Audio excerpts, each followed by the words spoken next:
आप सभी की इच्छाओं को नमन करता हूं। आज हमारे साथ हैं दिल्ली के बहुत बड़े पत्रकार, जो चीफ एडिटर हैं अपने न्यूज़ सेंटर के, रफ्तार रफ्तार नाम है, रफ्तार समाचार। रफ्तार समाचार के मुख्य चेयरमैन हैं, एडिटर कहते हैं आपकी भाषा में, मुझे नहीं पता, तो मतलब मालिक हैं, देसी भाषा में अगर बात करूं तो आज आपको जानने का प्रयास करेंगे कि इच्छाओं के बारे में रस्तोगी साहब का क्या दृष्टिकोण है। नमस्कार जी रस्तोगी नमस्कार साहब। महाराज। रस्तोगी साहब, हमने एक दर्शन लिखा है, एक फिलॉसफी लिखी है, एक दृष्टिकोण दिया है दुनिया को। वो ये कहता है कि आप केवल एक इच्छा हैं और इच्छा प्रोड्यूस करना और उसकी पूर्ति करना, दैट्स इट। तीसरा कोई काम नहीं है। तीसरा अगर कोई काम है आपके ध्यान में तो हमारे दर्शकों को बताएं। महाराज, ये बात सही है आपने कही है कि हम लोग इच्छाएं जागृत करते हैं और इच्छा पूर्ति के लिए हर तरह के एफर्ट्स लगाते हैं, जो जायज़ और नाजायज़ सब तरह से होते हैं। जैसे कि आज कल आपसे मेरी बात हुई, तो जिस टाइम आपसे मेरी बात हुई नॉर्मल थी, पर मेरी एक इच्छा जागृत हुई, मुझे आपसे मिलना है, तो मैंने कहीं ना कहीं उसके लिए एफर्ट्स लगाए। और एक इच्छा शक्ति, कहते हैं जब हम किसी चीज़ इच्छा जाहिर करते हैं तो कहीं ना कहीं हमारे अंदर एक आत्मशक्ति पैदा होती है उस इच्छा शक्ति को प्राप्त करने के लिए, उस इच्छा को प्राप्त करने के लिए। और वही सच्ची ताकत होती है, वही सच्चा बल होता है। अच्छा, तो ये इच्छा पैदा करना और पूर्ति करना, सिर्फ इतना सा काम है जिंदगी? इतना सा ही काम है? महाराज देखिए, अगर जैसे मैं आपको बताता हूँ, जब मैं इस फील्ड में आया था तो मेरा एक सपना था कि मैं पत्रकार जर्नलिस्ट हूँ, तो मुझे कुछ बड़ा करना है, कुछ अच्छा करना है। तो ये मेरी इच्छा शक्ति थी। मैंने क्या करा, अदर चैनल्स के साथ मैं जॉब, जैसे मैं इससे पहले मैं इंडिया टीवी में भी रहा हूँ, अदर कई चैनल्स में जॉब करी, नौकरी करी और आगे बढ़ता रहा। मगर मेरी एक इच्छा थी कि मेरा अपना खुद का एक सेटअप हो, अपना एक चैनल हो। ये मेरी उस समय एक इच्छा थी, पर जब मैंने देखा कि जब तक मैं खुद नहीं करूँगा तो इसमें कहीं कुछ होगा भी नहीं। तो यानी कि एक पहल मुझे ही करनी थी। जब मेरी इच्छा थी तो शक्ति भी मुझे ही लगानी पड़ेगी। मैं बाहर से, चाहे परमात्मा भी या प्रकृति भी जब मेरा साथ जब देगी, जब मैं खुद आगे बढ़ूंगा, आगे बढ़ने की मेरी इच्छा शक्ति बढ़ी और मैं आगे बढ़ा। और आज मैं इस मुकाम पर पहुंचा हूं, एक मेरा खुद का सेटअप है, खुद का छोटा सा चैनल है और मैं उसी से आगे बढ़ रहा हूं। तो इच्छा शक्ति तो जागृत हुई, वो एक अलग मामला हो गया, मगर उसके लिए पहल मुझे ही करनी पड़ी। और जब मेरी इच्छा होगी तभी मेरे अंदर शक्ति प्रदान होगी। रस्तोगी साहब, अब आपको एक अनुभव कराते हैं। आप के अंदर दो इच्छाएं रहती हैं, एक नाभि में रहती है और एक सर का तालवा, जानते हैं? हाँ। ये दोनों इच्छाएं क्या हैं? एक हमारे माताजी की इच्छा हुई, एक हमारे पिताजी की इच्छा हुई, उनका मिलन हुआ और जब वो दोनों इच्छाएं मिली तब शरीर बनना शुरू हुआ, ये विज्ञान कहता है। ये ठीक है? ये बात, ये प्रकृति का सच भी है। यही है? हाँ, बिल्कुल है। अच्छा, अब क्या है कि दोनों इच्छाएं हमारी एक नाभि में, हमने अपने दर्शन में लिखी है। माँ की इच्छा क्या है? स्टेबल होती है, अंडाणु ठहरा होता है और शुक्राणु दौड़ लगाता है। तो पिता की इच्छा यहां रखी है क्योंकि वो चलायमान होती है, वो हजारों इच्छाएं पैदा करती है। लेकिन माँ की इच्छा में जब तक वो नहीं प्रवेश करेगी तब तक कुछ बनेगा नहीं। इससे एग्री हैं? बिल्कुल। अच्छा, अब हमने ये थ्योरी दी है कि ये शरीर है, ये टूल है और इच्छा इसकी मालिक है। टूल कैसे है कि अभी पानी की प्यास लगी, इच्छा ने कही पानी पीना है, तो हाथ आगे बढ़ा, लिया और टूल के अंदर ही डाला और सेटिस्फाई हो गई इच्छा, हाँ सफिशिएंट है, बस बंद करो। ये महसूस करते हैं? बिल्कुल। अच्छा, अब ये दो इच्छाओं का कंट्रोल है, टूल है, सबसे पहला टूल है शरीर। उसके बाद जितना भी दुनिया में सामान है सब टूल है। ये टूल उन टूलों को कलेक्ट करता है। ये ठीक है? बिल्कुल सही है। अच्छा, अब इच्छा कैसे काम करती है? जैसे कल हमारी आपकी फोन पे बात हुई तो मेरे अंदर इच्छा थी, मैं बाहर था, हाँ अलीगढ़ था, तो आपने बोला महाराज जी मैं आ जाऊंगा। तो मेरी एक इच्छा ने कहा यार मुझे कानपुर जाना है, बुलाऊं ना बुलाऊं, मतलब ऐसा होता है आपके बिल्कुल साथ भी। बिल्कुल बिल्कुल होता है। ठीक है, अब जब फाइनल हो गया कि हाँ कल बुलाना है, तो उसको हमने एक शब्द दिया है बीजारोपण। ये इच्छा यहां से चली और यहां बुवाई हो गई इसकी, मतलब फाइनल हो गया कि कल मिलना है, अब इसकी पूर्ति होनी है। अब पूर्ति हो गई, आप मिल गए मेरे से। ये जो लॉजिक मैंने अभी आपको दिया है, क्या ये ठीक है या मैं इसको ऐसे ही कह रहा हूं? नहीं महाराज, ये सही भी है, और यही इसी से ही हम लोगों की आगे बढ़ने की ग्रोथ होती है और यही पूर्ति करती है। अगर मुझे सिर्फ आपसे मेरी इच्छा जागृत हुई कि मुझे मिलना है और मैं उसको पूर्ति के लिए खुद ही अग्रसर नहीं होऊंगा, तो ये कभी पूर्ति होगी नहीं, वो इच्छा बनकर ही रह जाएगी। जिसे हम कहते हैं भ्रात्मिक, यानी कि दिमाग में उपज पैदा हुई और दिमाग में ही शांत हो गई। तो उसको जन्म देने के लिए हमें नाभि का भी सहारा लेना पड़ता है। अच्छा, पूर्ति फिर क्या होती है? जब ये दोनों एक हो गई और फाइनल हो गई, बुवाई हो गई, अब इसका फल मिलेगा। अब ये दोनों इच्छाएं सहमति मिल गई यहाँ से, अब ये ताकत लगाएगी और फिर तालवे में आ जाएगी, और तालवे में आ जाएगी फिर तृप्ति हो जाएगी, हाँ हम महाराज जी से मिल लिए, मतलब पूर्ति हो गई। ये आप खुद से महसूस करते हैं या मेरी बनाई हुई नहीं, बातें? ये बनाई भी नहीं है, ये सच है। और मैंने कल आपसे कहा ना, कल जब आपसे मेरी बात हुई तो मैं उसमें अकेला बैठा हुआ था, मेरे साथ ही मेरे 2 साथी थे, मैंने इनसे भी कहा, तो इन्होंने कहा नहीं हम चलेंगे, मिलेंगे। और तभी मैंने आपको कहा सर महाराज जी आपने जब अलीगढ़ का, मैंने कहा मैं ठीक है, मैं हूँ, मैं अलीगढ़ भी आ जाऊँगा। क्योंकि कहते हैं ना, कई बार हमें अगर कुछ हासिल करना है, अगर किसान को फसल चाहिए तो उसे खेत पर जाना जाना ही पड़ेगा पड़ेगा, और खेत हल उसके भी पास नहीं। चलाना पड़ेगा, खेत नहीं आएगा। बहुत बढ़िया। तो कहते हैं हमें बीज भी बोना है, जुताई भी करनी है, पानी भी देना है, खाद भी देना है, तब हम जाकर उस अन्न की प्राप्ति कर पाएंगे। और यही हमारा इच्छाओं की शुरुआत है और इसी में निवारण भी है। अब हमने एक शब्द दिया है, अभी तक बहुत फिलोसफर हुए दुनिया के अंदर, हजारों फिलोसफर हुए, और सबने एक दृष्टिकोण दिया जीवन जीने का, ये बेस्ट है, ये बेस्ट है, ये बेस्ट है।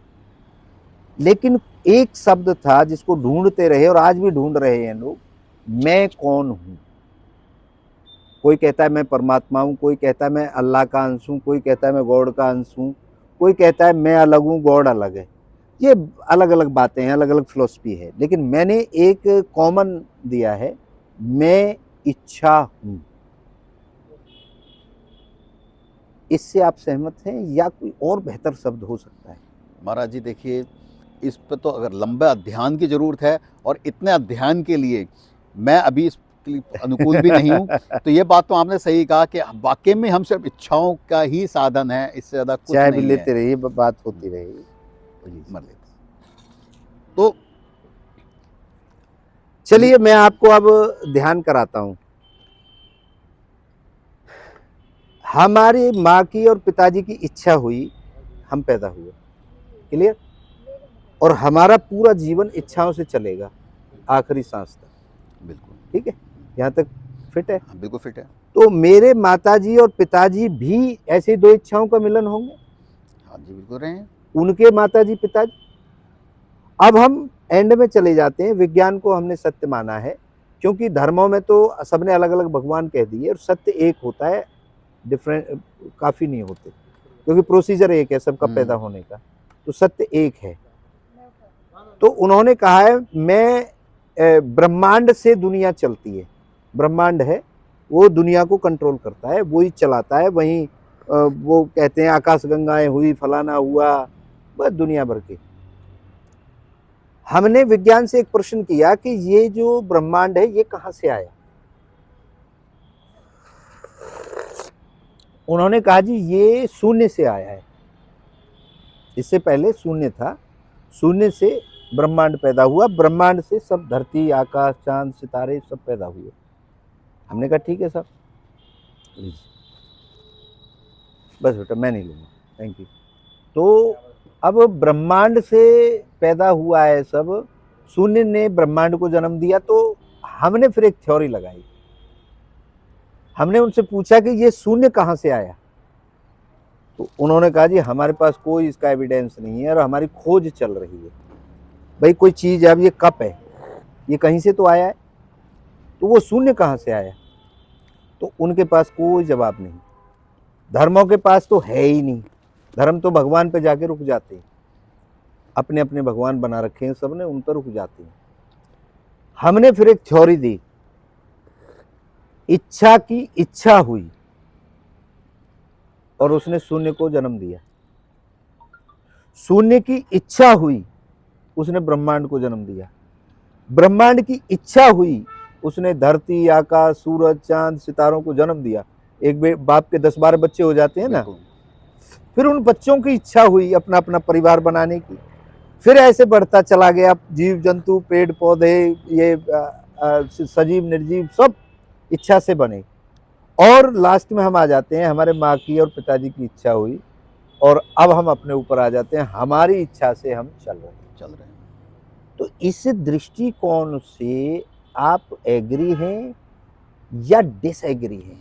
नहीं महाराज, ये बात सही है और उसमें सहमत भी मैं नहीं, शायद संसार का हर इंसान इस चीज़ से सहमत होगा, क्योंकि वो भी अपनी इच्छाओं से ही चल रहे हैं और इच्छाओं पर ही टिके हैं, और इच्छाओं का जन्म ही हुआ है, और उन्हीं के जरिए हमारा जन्म हुआ है, और हमारे जरिए ही आगे भी जन्म होंगे, तो वो भी इच्छाएं ही प्रदान करेंगी। अब इच्छाओं को पूर्ण करने के लिए आदमी बहुत आडंबर, ढोंग, चमत्कारों की उम्मीद करता है, शॉर्टकट। जैसे आपने भी, आप भी अप्रोक्स 50 ईयर होगी आपकी एज? मैं 47 का हूँ।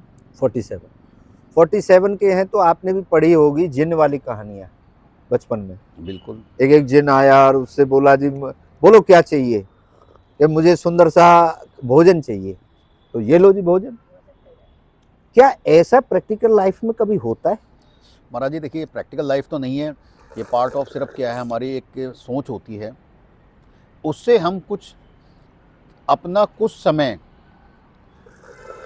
आसान करने की सोचते हैं, और वो भी इच्छाओं पर ही आधारित है। ये हमारे दिमाग की उपज होती है और दिमाग में ही शांत हो जाती है, धरातल पे इसका कहीं कोई वजूद नहीं होता। लेकिन इच्छा तो सेटिस्फाई होती है धरातल पे काम करने से। बिल्कुल। अब जैसे अभी हमें चाय का मन हुआ, मैं आपको एक कहानी सुनाता चाय की। आसाम के बागानों में बड़ी सुंदर चाय लहरा रही है, बड़ी खूबसूरत खुशबूदार चाय है, और वो आकर के हमारे किचन में आई है, और वो बड़ी खूबसूरत लड़की उसको बना रही है। मतलब अगर हम खूबसूरती में कहें तो सबसे ज्यादा खूबसूरत उस समय हमारे टाइम में हेमा मालिनी को मानते थे। हेमा मालिनी खुद चाय बना रही है, नरम नरम हाथों से लेके आ रही है, तो क्या वो चाय फील होती है आपको, या अब चुस्की लेकर के पी रहे हो, इससे सेटिस्फाई हो रहे हो? महाराज मैंने कहा, जब तक मेरी इच्छा नहीं है ये मेरे लिए व्यर्थ है। जी, बहुत ये मेरे लिए व्यर्थ है। एक फल पेड़ पे लगा है, मीठा है, सुंदर है, देखने में अच्छा, और मेरी इच्छा नहीं है, तो मुझे उससे कोई सरोकार नहीं, कोई मतलब नहीं है। तो ये बात सही है, कहीं ना कहीं सब हमारी इच्छाओं पर ही डिपेंड है। चाय की इच्छा थी, आपने कहा आए मैं चाय बनवाता हूँ, मेरी इच्छा थी, और जब आपने कहा आओ मैं बनवा रहा हूँ, तो और वो जागृत हो गई।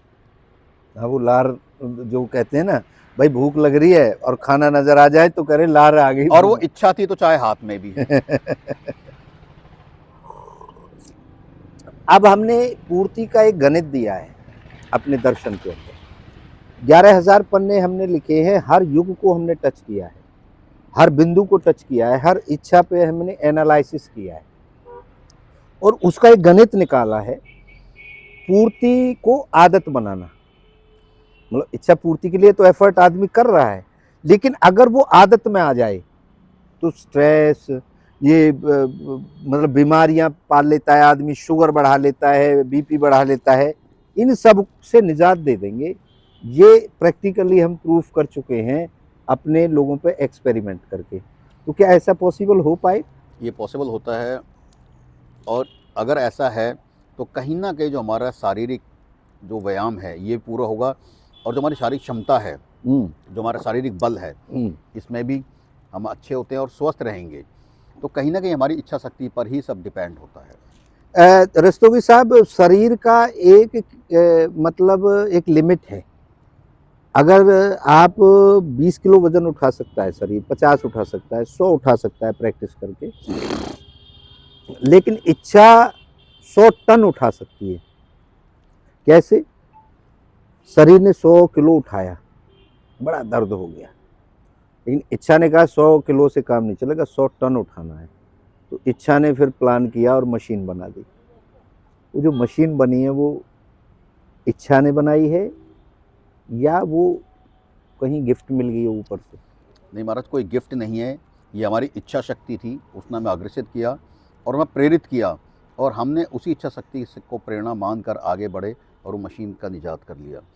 उदाहरण के तौर पे मैं, जैसे मैंने कहा मैं जर्नलिस्ट हूँ, अगर मुझसे कोई कहा जाए ये 50 किलो वज़न उठाना है, तो शायद मैं इच्छा शक्ति से तो समर्थ हो जाऊंगा, पर शारीरिक रूप से समर्थ नहीं हो पाऊंगा। शरीर की लिमिट है।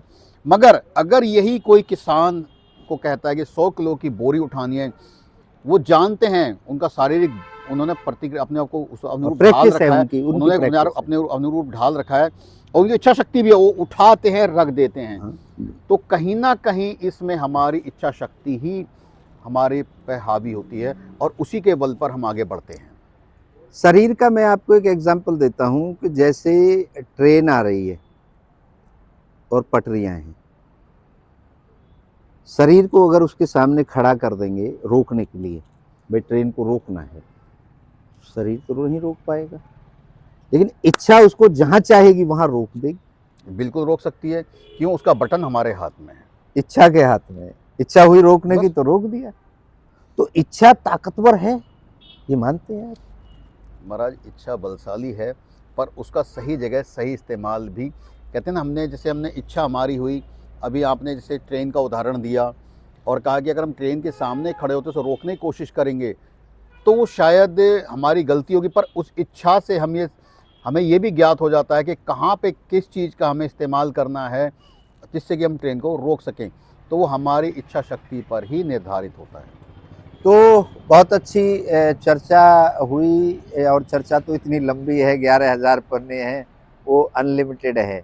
तो कुछ परतें हमने खोली रस्तोगी साहब के सामने, और रस्तोगी साहब से अब आखिर में हम ये कहेंगे, क्लोज करेंगे, कि रस्तोगी साहब जो आज हमसे मुलाकात हुई और आज से पहले के जीवन में कुछ आपका जीवन को देखने का नज़रिया बदला है, या सेम ही बोला मैंने? ये जो मैंने बोला है मैं इच्छा हूँ, ये महसूस किया आपने या नहीं किया? महाराज, ये प्रैक्टिकल है, हम इसे इच्छा शक्ति ही कह सकते हैं।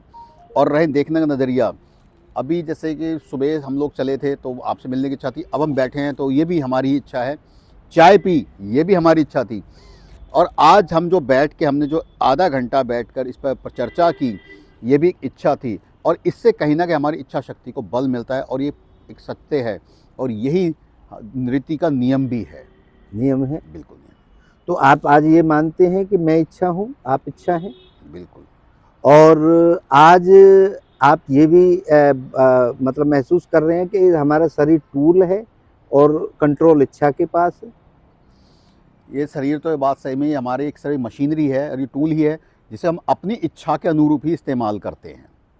तो आखिर में आप ये बताइए कि कुछ दृष्टिकोण बदला या सेम सी चीज़ें लग रही हैं? महाराज, अभी तो शुरुआत हुई है, बदलने की इच्छा जिनमें दिमाग में जागृत भी हुई है, और ये बदलेगा भी, और कहीं ना कहीं इसे ही बदलाव कहा जाता है। और तो ये 8.5 अरब लोगों के लिए है, ये किसी धर्म जाति और उनमें मतलब कंट्रोल नहीं है, ये धर्मों से और परमात्माओं से और विज्ञान से सबसे ऊपर है, क्योंकि सबका जन्म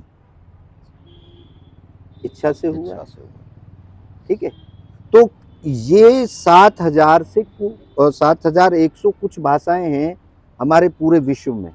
तो ये दर्शन हम हर रीजनल भाषा में और हर लोगों तक रीच पहुंचे इसकी, तो ये सभी भाषाओं में प्रकाशित होगा।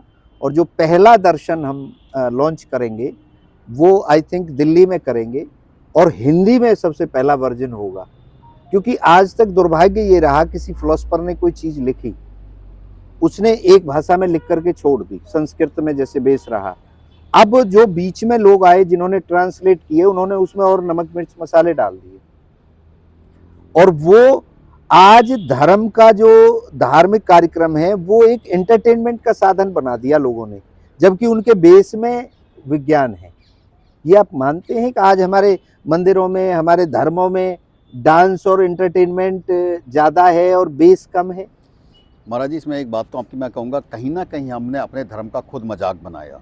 जी हम लोग जागरण कराते हैं, जी आपके सबके हमारे घरों में जागरण होते हैं, मोहल्ले में जागरण होते हैं, आपने देखा होगा। हम उसमें एक प्रतिरूप बनाते हैं, चाहे भगवान भोलेनाथ का हो गया, राधा रानी का हो गया, कृष्ण जी का हो गया, और उन्हें नचाते हैं। तो कहीं ना कहीं हम अपने धर्म को सड़क पर ला रहे हैं, और ये कहीं ना कहीं गलत है।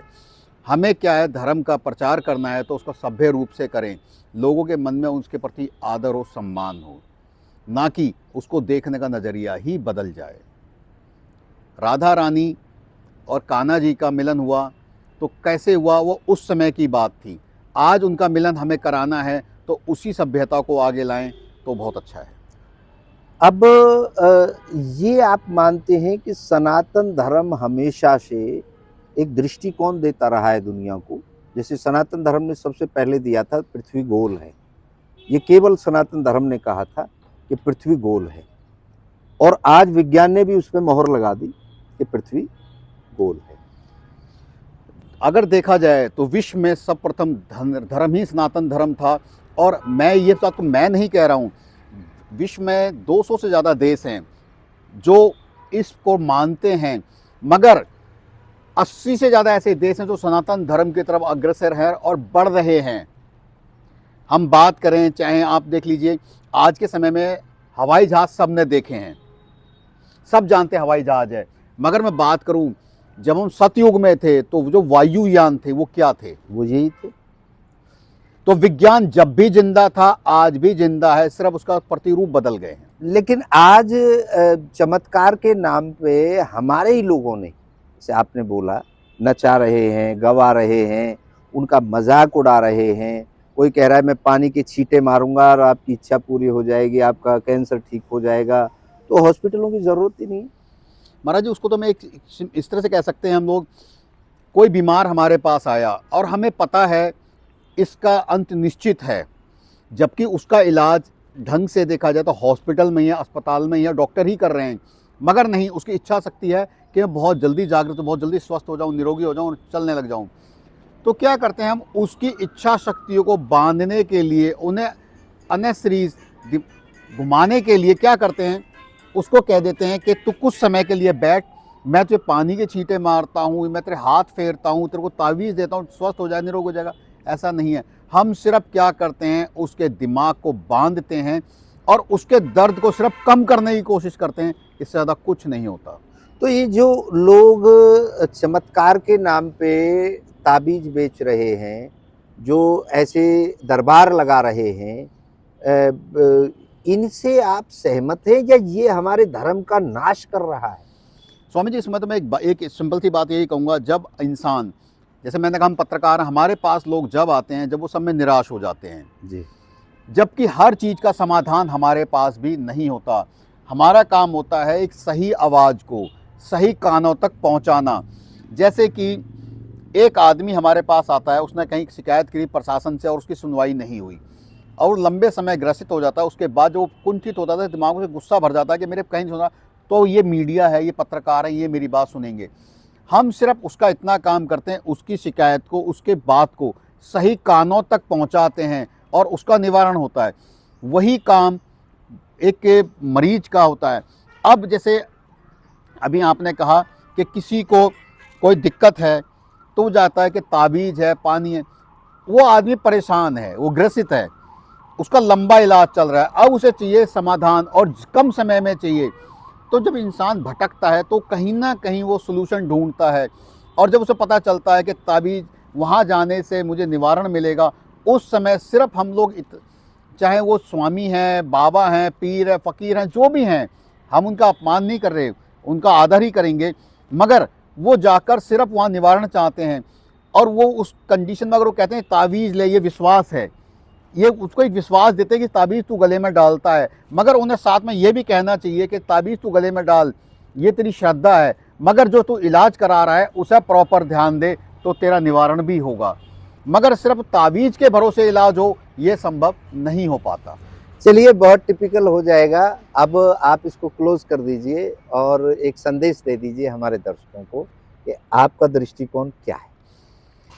देखिए, इसमें सीधी-सी बात है, जो इच्छा शक्ति की बात कही वो सच है, क्योंकि हम सब लोग अपनी इच्छा शक्ति पर ही निर्भर हैं।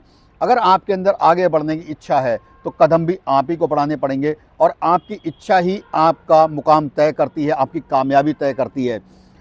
अगर आपको रतन टाटा बनना है, तो इच्छा जागृत भी आपको करनी पड़ेगी और उनके नक्शे कदम पर भी चलना पड़ेगा, एक निर्णय बनाना पड़ेगा, एक गोल फिक्स करना पड़ेगा। गोल भी आपका होगा, इच्छा शक्ति भी आपकी होगी, इच्छा भी आपकी होगी, तब कामयाबी आपकी हासिल होगी। बस मैं अपने दर्शकों से इतना ही कहना चाहूँगा। बहुत बहुत जय श्री राम। धन्यवाद रस्तोगी साहब का। और मैं वह व्यक्ति ढूंढ रहा हूँ इस दुनिया के अंदर जिसके अंदर इच्छा ना रहती हो। अगर आपको कोई मिलता है, आप किसी को जानते हैं या आप में इच्छा नहीं है, तो कृपया हमसे संपर्क करें, क्योंकि मैं बहुत थक गया हूँ ढूंढते ढूंढते। मुझे अभी तक तो कोई नहीं मिला है, और आपकी नज़र में अगर कोई है तो कृपया ज़रूर भेजें हमारे पास। जय हो। जय श्री आगे से बंद कर दो।